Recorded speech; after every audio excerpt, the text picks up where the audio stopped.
여러분 안녕하십니까? 임명백 박사의 진실의 문은 열린다. 어, 이 시간에 여러분과 함께 정광훈 목사 이단성 재점화되나 하는 문제를 한번 방송을 통해서 이야기를 좀 드리려고 합니다. 좀 안타까운 현실 가운데 있게 됩니다. 지금 유튜브 상이나 또 여러 가지 현상들 가운데 하나가 정광훈 목사님과 또 둘러싼 여러 사람들의 이야기가 좀 많이 화제되고 있는 것은 사실입니다. 저는 오늘 한편의 그 메일을 좀 받았는데, 제가 우리 총회 사이비 이단 대책위원회로 활동을 했던 사람이기 때문에 저한테 이런 문의가 한 게 왔습니다. 정광 목사 이단성에 대해서 나름대로 평가를 좀 하라 하는 거였어요. 저는 거기에 대해서 받고 지금 여러 가지 고민 중에 있었는데, 음, 우리 한국의 좀 큰 교단의 장로님들 가운데서 정원 목사에 대한 이단성, 어, 좀 보류하고 이단성 재론하지 않겠다는 2년 전의 그 이야기가 다시금 재론되고 있다라는 그런 생각을 좀 지울 수가 없습니다.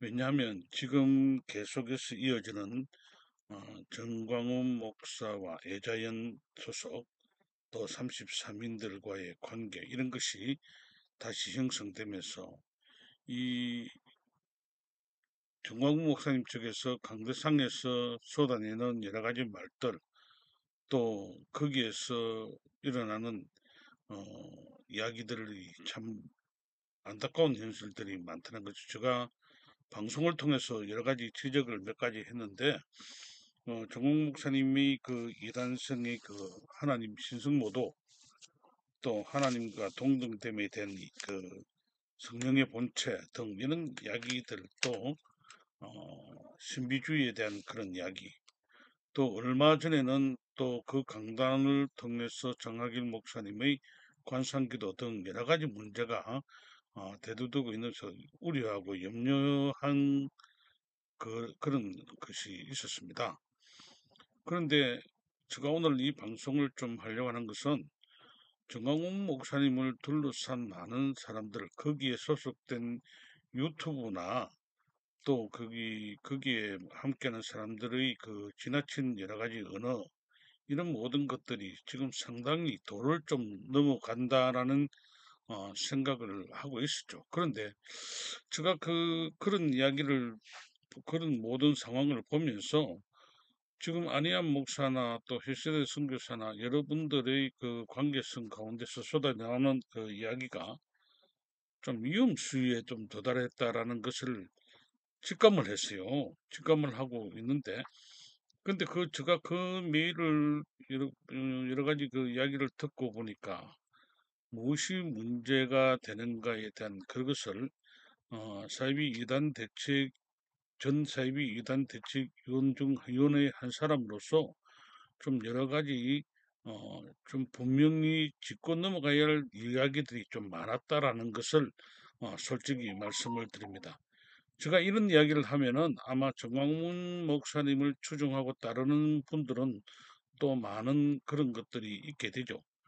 근데 저는 그것이 문제가 아니라 지금 바른 진리에 대한 문제성의 지적입니다.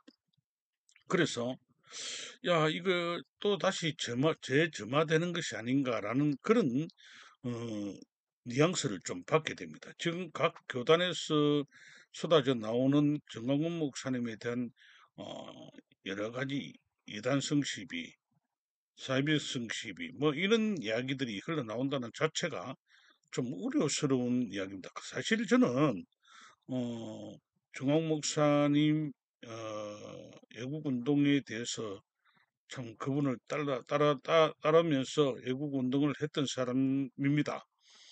그래서 저에게 왜 강원문에 갔느냐라는 그 이야기를 할 때, 여러분 솔직히 말씀을 드리면 다른 것이 아니잖아요. 자유입니다. 나라가 위기에 처했을 때 그래도 정광훈 목사님은 거기에 대항하면 나름대로 용기를 가지고 그 모든 것을 느끼는데, 그런데 점점점 시간이 지날수록 사람이 그 뭡니까 뭔가를 이루어가는 그런 관계 속에서 좀 뭔가 이상한 이야기들이 막 쏟아지고 있습니다. 그런 아픔적 이야기 여러 가지 현실 가운데서 지금 다시 신성모독에 대한 이야기나 신비주의적 그 이야기나 이런 것들이 지금 점점 흘러나는데 그 주변에 있는 사람들조차도 같은 맥락의 여러 가지 이야기를 합니다. 참 그런 안타까운 현실들을 보면서 야, 이것이 재점화되었을 때에 어떻게 하나 하는 그런 생각들을 하면서 참 고민에 빠지게 되었다는 거죠. 여러분, 사실은요, 우리 한국 교회 전체의 여러 가지 입장적인 모습은 지금 정광훈 목사님에 대한 주십니다. 안희안 목사님도 그런 이야기를 했던데 보니까 지금 정광훈 목사님을 따르는 한국 교회 교인들이 과연 얼마나 되느냐? 지금 여러 가지 많은 것들이 도사리고 있고요. 또 지금 정광훈 목사님이 지금 애국 운동을 하면서 지금 기독청을 둘러싼 여러 가지 이야기들, 그리고 또 청교도 영성 신학 수련원에 대한 거기서 뭐 거기 나오게 되면은 뭐 전도사 칭호를 주는 이야기들, 뭐 여러 가지 많은 것들이 지금 많은 것들이 조사되고 준비되고 있는 것을 저는 느꼈습니다. 그래서 저보고 무슨 이야기를 좀 하라고 하는데 저는 그 아직까지 모든 것을 뭐 이야기하지 않고 있습니다만은 나름대로 제가 그에 대해서 뭐 지금 몇 가지를 해서 연구하고 있는 가운데 있습니다. 하나님 뭐 내 말 안 들으면 안 돼, 뭐 까부면 죽어, 뭐 이런 신승모독적인 발언을 통해서 이 많은 비판을 자아내고 있는 것은 사실입니다. 그리고 또 지금 세계 기독청 건립을 통한 여러 가지 기독교의 하나됨에 대한 모든 것을 훼손하고 있는 그런 것을 느끼고요. 그리고 지금 여러 가지 애국 운동을 빙자해서 나타나고 있는 여러 가지 생각들이 다름이 사람들의 모든 것들을 흐트리게 한다라는 그런 생각을 하곤 합니다.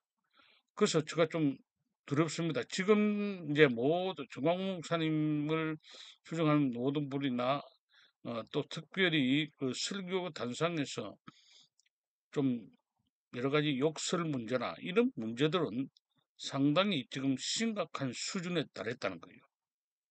여러분 어떻게 생각하시는지 모르겠습니다만은 그 심각한 수준이죠. 또 전 목사님뿐만 아니라 전 목사님을 따르는 사람들조차 좀 그런 현상이 일어나잖아요. 그리고 또 한 가지는 지금 같이 함께하는 사람들의 그 성품적 이야기가 엄청나게 좀 위험수위에 도달했다라는 것도 느끼고 있습니다. 그런데 올바른 신앙관에 서 있는 사람들은 그 모습을 보면 다들 우려를 하고 있다는 거예요.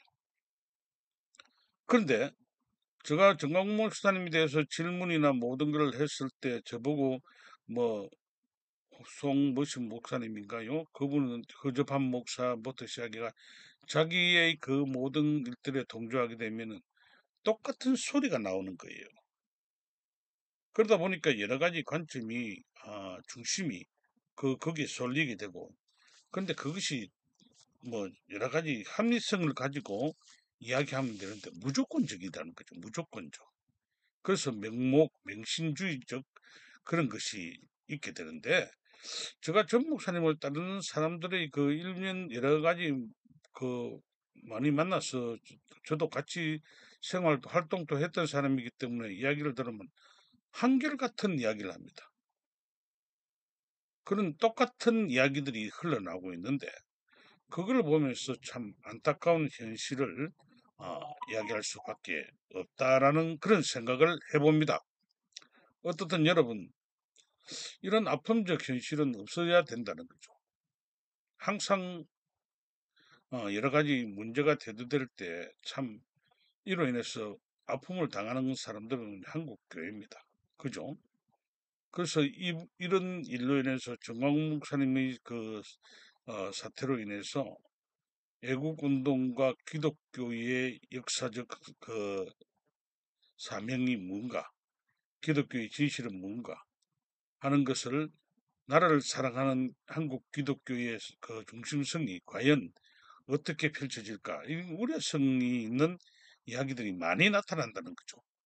여기에 이제 정광 목사님이 활동하고 있는 애국 운동을 통한 어떤 사람은 빙자한 거라고 얘기하는데 저는 애국 활동을 통한 여러 가지 현상들 뭐 기독청 뭐 이제 그 헌금 문제 뭐 이런 걸 가지고 참 많은 것들을 이야기하고 있는데 그런데 이분이 지금 행하고 있는 그것이 점점 어디로 가고 있는가요? 그걸 잘 봐야 돼요. 그래서 정광 목사님을 다루던 애국하던 사람들의 모습이 하나하나 이제 뭔가 밝혀지고 있는데 그래서 참 안타까운 이런 것을 여러분 앞에 말씀을 좀 드리고 싶습니다. 과연 뭐 여러 가지 이런 현상들을 연구하는 팀들이 구성됐다는 이야기도 들립니다. 지금. 그리고 그것을 가지고 어떻게 상정될란지 어떻게 될란지 모르겠습니다만은 사이비 이단 대책위원들 각 교단마다 아마 그것이 이루어지지 않을까. 저도 사실 한때 정광 목사님이 사이비 이단 대책에 대한 이단성에 대한 그것이 이야기할 때에 저는 어 사실 그때까지는 정광 목사님이 그 발언 중에 뭐 약간 무리는 있었지만 그래도 애국이라는 이것을 통해서 나타나는 하나의 현상이라고 생각했는데 그런데 시간이 흐르면서 이것이 뭔가 어 이때까지 우리 한국 교회 안에서 일어났던 사이비성의 일들이 지금 닮은 꼴로 지금 보여지고 있는 현상들이 막 나타나는 거죠. 그래서 좀 안타깝다는 거예요. 그래서 어느 날 뭐 무조건적 그 뭐 좀 날카로워져 있는 그런 모든 모습들이 지금 현재 펼쳐지고 있기도 합니다. 그래서 저는 뭐 다른 것보다는 참 안타깝다라는 것을 여러분 앞에 말씀드리면서 우리가 이 모든 판단 기준은 누구냐면요. 성도들입니다. 성도들이 바르게 판단할 수 있는 길을 열어주는 것이 저는 제 사명이라고 생각합니다. 그래서 여러분들이 어, 진짜 신앙의 진리를 찾아서 가야 됩니다. 그 진리를 찾아서 진짜 무엇이 틀리고 무엇이 바른가 하나님 말씀에 비추어 보면서 그 말씀을 따라서 여러분들이 생각에 모든 것들이 세워져야 된다. 믿음, 신앙의 모든 것이 세워져야 된다.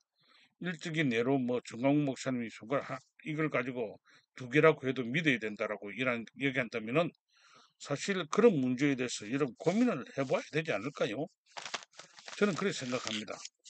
그리고 또 지금 제가 이 처음에 별로 관심을 가지 않았던 사람들, 뭐 모든 사람들의 이야기 가운데서 그 주위에 유튜브 하는 사람들이 열 몇 개가 지금 동원되고 있다.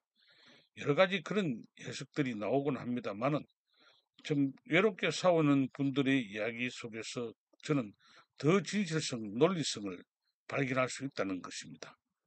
그래서 언젠가 제가 이제 이 모든 것을 정리하고 나면은 과연 어떻게 표현할까라는 고민도 합니다. 지금 제가 기독청 이야기를 가지고 여러분 앞에 첫 번째 시간을 했습니다. 또 관상 기도도 하는데 제가 요즘 좀 많은 연구를 하고 책을 보면서 모든 것을 찾고 하는 자료를 찾고 하다 보니까 참 시간적 여유도 없습니다만은 그러나 이제 여러분 앞에 이제 두 번째 기독청 이야기 준비가 다 됐어요. 내일 저녁쯤 되면은 과연 기독청 이 말을 쓸 수 있는가 하는 것도 시작하고 또 기독청의 진정한 의미를 세워야 된다 하는 것도 말씀을 드리고 싶습니다. 그래서 여러분, 저는 오늘 이 시간에 정광 목사님의 이단성 재점화되나 라는 그런 우려성을 가지고 지금 여러분 앞에 다시 말씀을 드렸습니다. 참 안타까운 현실입니다. 그래서 저는 다시 한 번 더 지금 정광 목사님이 했던 여러 가지 그 이야기들, 여러 가지 모든 것에 대해서 다시 한번 다 정립을 해 보십시오. 사실 뭐 잘못된 것이 있으면, 그때 내가 이 문제는 이렇게 해석을 안 했는데, 그건 참 잘못됐다라는 그런, 이제 그런 이야기들이 나와야 될 때가 아닌가 하는 그 생각을 여러분 좀 하게 됩니다. 왜냐면요, 너무 늦으면요, 서로에게 아픔이 있죠. 저는 지금 오늘 또 저는 다음 시간에 좀 다루려고 합니다. 박경배 목사님과 어, 고병찬 목사님의 그 전화 통화 내역에 대한 그 이야기를 듣고, 이거 큰일 났다. 목회자가 가질 여러 가지 도의상 예의와 모든 것조차 이제 무너져 버린다. 진실을 찾기 위해서 그것마저도 모든 것이 묻혀버리고 희생돼 버린다 하는 것 자체를 저는 생각을 하게 되었습니다. 참 저는 오늘 깜짝 놀란 것은 고병찬 목사와 박경배 목사님의 대화 속에서 그래도 박경배 목사님이 나이 많은 사람의 그 중심성이 있더라고요. 목사다운 면이 있었어요. 안타깝더라는 거. 정광훈 목사님 밑에 가서 모든 것을 하는 사람들은 왜 그렇게 성품이 그렇게 되는지 모르겠어요. 그래서 흘러가는 이 전이되는 여러 가지 언어적 이야기나 뭐 지식적인 거나 뭐 고생하고 그런 게 문제가 아니라, 그러나 언어적 이야기 속에서 뭔가 예의성은 지켜가야 된다. 저는 나중에 그 이야기를 여러분과 함께 방송을 통해서 한번 이야기하겠습니다. 그래서 지금 여러분, 정광훈 목사님이 이단성 저점화되는 것인가라는 이 질문을 좀 드리면서 과연 이것이 어디서부터 잘못된가 하는 것을 한번 우리가 고민해 봐야 돼. 그리고 우리 성도님들조차도 또 그에 따르던 목사님들조차도, 근데 안타까운 거는 거기 따르는 목사님들이 그 면면을 한번 봐요. 제가 무시하는 건 아닙니다. 또 뭐 제가 무시한다고 하는데 면면을 보면서 참 바른 것을 해석해 갈 수 있는 그런 영적 힘이 있어야 된다 하는 것도 여러분 앞에 말씀을 드리고 싶습니다. 여러분, 늦은 시간입니다만 제가 이런 이야기를 여러분 앞에 드리면서 무거운 마음으로 여러분 앞에 방송을 했습니다. 음, 여러분, 어, 지금까지 임현백 박사의 진실의 문을 열린다. 언제나 진실의 문을 열리게 되어 있습니다. 진리는 승리합니다. 진리는 승리합니다. 그래서 여러분 생각을 잘 판단하시고 성도님들도 바른 판단 속에서 믿음 생활을 하시기 바랍니다. 승리하시고 하나님 앞에서 바른 신앙을 가지고 이제 새로운 기독교의 아름다운 모습이 세워질 수 있는 일에 여러분 노력해 주시기 바랍니다. 마지막으로 여러분 인면백 TV가 1000명이 넘었습니다. 여러분 그래도 감사를 드리고 또 좋은 구독의 시간도 늘려주셔서 좋은 방송할 수 있도록 그렇게 해주시면 고맙겠습니다. 어떻든 많은 사람들이 이 방송을 보도록 소개도 해주시고 그래서 좋은 방송이 이루어지기를 원합니다. 그래서 여러분 앞에 제가 지금 하고 있는 사역에 대한 소개도 나중에 한번 잘 준비해서 그것을 통해서 여러분들이 기도해 줄 수 있는 한국교회의 새로움을 위해서 여러분 기도해 줄 수 있는 시간을 만들까 하는 그런 생각을 가집니다. 실시간 방송을 통해서 그것을 여러분 앞에 방송드리겠습니다. 여러분 감사합니다.